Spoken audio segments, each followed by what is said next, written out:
তো আজকে হচ্ছে 15ই আগস্ট, আর আজকে হচ্ছে জনগণনার লাস্ট ডেট ফর্ম ফিল আপের। তো আমি গত 4 দিন ধরে ফর্ম ফিল আপ করছি, মানে করার চেষ্টা করছি, বাট সার্ভার ডাউনের জন্য হচ্ছে না।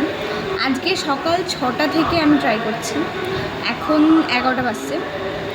তো এখনও পর্যন্ত মানে আজকে হাফ কাজ হয়ে গেছিলো, মানে জাস্ট ওই প্রশ্নগুলো ছিল সেগুলোকে অ্যান্সার করে সাবমিট করে দিলেই হয়ে যেত। সেখান থেকে আমার সার্ভার ডাউনের জন্য পুরোপুরি কেটে যায়, তারপরে আমি আবার বসে আছি। আর এখন আপাতত এই যে এরকমটা দেখাচ্ছে, কোনো মতেই সাইট খুলছে না। মানে আজকেই লাস্ট ডেট। কার কার এই সমস্যাটা হচ্ছে? আমি অনলাইনে দোকানে গেছিলাম, সেখানে শুনলাম যে অনেকেরই নাকি করতে পারেনি, সমস্যা হচ্ছে। বাট আমার প্রচণ্ড ভয় লাগছে কী হবে।